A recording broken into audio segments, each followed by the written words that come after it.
আসসালামু আলাইকুম বন্ধুরা, সবাইকে জানাই পবিত্র ঈদুল আজহার শুভেচ্ছা। ঈদ মোবারক। আশা করি আপনারা সবাই ভালো আছেন। ইনশাল্লাহ আপনাদের দোয়ায় আমিও ভালো আছি। তো আজকে আপনাদের মাঝে আমার যে টাইগার মুরগির বাচ্চাগুলো এনেছিলাম তা আপনাদের দেখিয়েছিলাম। অনেক দিন পর তার আপডেট নিয়ে আসলাম যে আমার টাইগার মুরগির বাচ্চাগুলো কত বড় হয়েছে এবং এখন কী রকম খাবার খাচ্ছে বা আমি কিভাবে লালন পালন করতেছি। বন্ধুরা, পুরোটা ভিডিও জুড়ে আমার সাথে থাকবেন, ইনশাল্লাহ কিছু হলেও জানতে পারবেন। আমি যেদিন এই টাইগার মুরগির বাচ্চাগুলো আনতে যাই সেদিন অনেক তাড়া ছিল, তাই ভালোভাবে চেক করে আনতে পারিনি। সেক্ষেত্রে আমি 60টা টাইগার মুরগির বাচ্চা এনেছিলাম, সেখানে দুর্বল কিছু বাচ্চা দিয়েছিল আমাকে, সেজন্য আমার 5টা বাচ্চা এ পর্যন্ত মারা গেছে এই 20 দিনে। তো বন্ধুগণ, আপনারা যখন বাচ্চা কিনতে যাবেন অবশ্যই ভালোভাবে দেখে শুনে তারপরে যাচাই করে নিয়ে আসবেন যে অরিজিনাল কিনা বা বাচ্চাগুলো সুস্থ আছে কিনা বা কোনো ভ্যাকসিন করিয়েছে কিনা, সব যাচাই বাছাই করে তারপরে আপনারা ক্রয় করার চেষ্টা করবেন।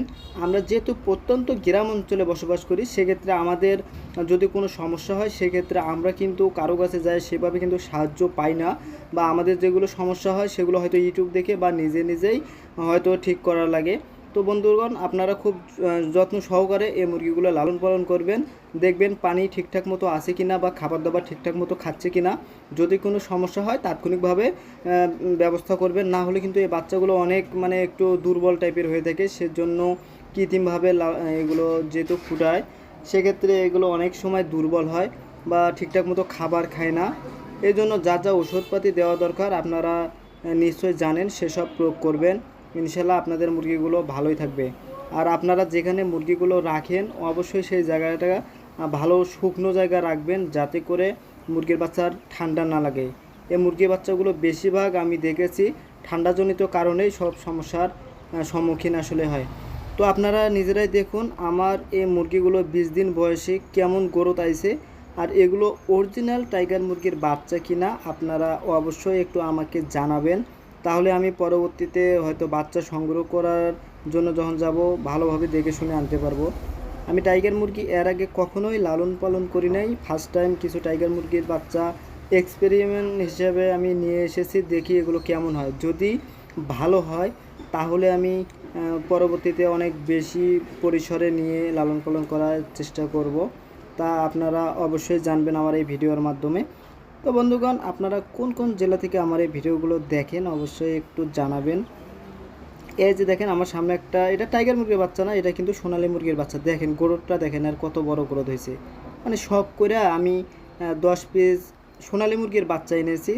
আমি দেখতে চেয়েছি যে টাইগার মুরগির বাচ্চা এবং সোনালী মুরগির বাচ্চা কোনটা তাড়াতাড়ি বড় হয়। সেক্ষেত্রে দেখলাম না, দুইটাই আমার সমানভাবে বড় হচ্ছে, কিন্তু সোনালী মুরগির বাচ্চাগুলো কি জানি একটু আগে আগে একটু বেশি বড় হয়েছে আর কি। তা আপনারা ভিডিওতে অবশ্যই দেখতে পারতেছেন।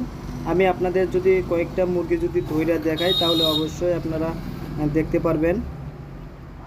তো বন্ধুরা, আপনারা কি কি মুরগি লালন পালন করেন আমাকে অবশ্যই জানাবেন, বা কোন মুরগি তাড়াতাড়ি বড় হয় বা মাংস বেশি হয় এই সব বিষয়ে আমাদেরকে একটু জানাবেন। কারণ আমি সবসময় এসব মুরগি লালন পালন করার চেষ্টা করি, কিন্তু ওইভাবে সফল হতে পারতেছি না। কারণ এর আগে আমি দেশি মুরগি দিয়ে ট্রাই করছিলাম, দেশি মুরগি আসলে অত তাড়াতাড়ি বড় হয় না, এই কারণে দেশি মুরগিটা লালন পালন করা বাদ দিয়েছি। এখন এসব মুরগি লালন পালন করার চেষ্টা করতেছি, দেখি কোনটায় রেজাল্ট কেমন আসে। তো দেখেন আমার সোনালী মুরগির বাচ্চাগুলো বেশিরভাগই লাল হয়েছে। এই যে লাল রঙের বাচ্চাগুলো দেখতে পাচ্ছেন, এগুলো সোনালী রঙের মুরগি। আর কালো আর যেগুলো এই যে সাদা সাদা, এগুলো সব কিন্তু আমাকে টাইগার মুরগির বাচ্চা বলে কিন্তু আমাকে দিয়েছে, যে একদম অরিজিনাল পিওর যেটা টাইগার মুরগি সেটা। কারণ আমি এক খামারির কাছ থেকে নিয়ে এসেছি।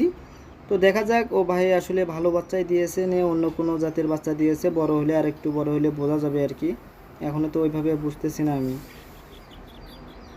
তো বন্ধুরা দেখেন আমার হাতে এটা একটা টাইগার মুরগির বাচ্চা, 20 দিন বয়সে। আর গ্রোথটা কেমন হয়েছে একবার দেখে নিন। আমার কাছে মোটামুটি দেশি মুরগির থেকে এটা অনেক দ্রুত বাড়তেছে আমার মনে হচ্ছে।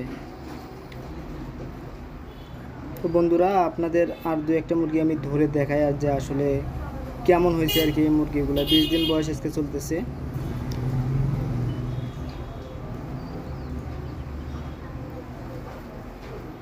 আমার বাড়িতে এক জোড়া এই অস্ট্রেলিয়ান ঘুঘু ছিল, তাও আমি এখানে ছেড়ে দিয়েছি। মাশাআল্লাহ বাচ্চাও হয়েছে, দুইটা বাচ্চা হয়েছিল, একটা বাচ্চা মারা গেছে আর একটা আছে ইনশাল্লাহ। এই যে সাদা সাদা বাচ্চাগুলো দেখতেছেন এগুলো সবই কিন্তু টাইগার মুরগির বাচ্চা বলে দিয়েছে আমাকে। আর এই যে দেখেন লাল লাল যেগুলো ওগুলো কিন্তু সোনালী মুরগির বাচ্চা। এই যে এটা একটা মাশাআল্লাহ অনেক বড় হয়েছে। টাইগার মুরগির বাচ্চার চেয়েও আমি দেখলাম যে সোনালী মুরগির বাচ্চা বড় হয়েছে একটু বেশি। এই যে আর একটা মুরগির বাচ্চা দেখেন কত বড় হয়েছে। তো বন্ধুগণ, নেঘায়তের মন রব্বুল আলমিনের দরবারে রেখে আজকের ভিডিওটি এখানে শেষ করলাম। দেখা হবে নতুন কোনো গুরুত্বপূর্ণ ভিডিওতে। আল্লাহ হাফিজ।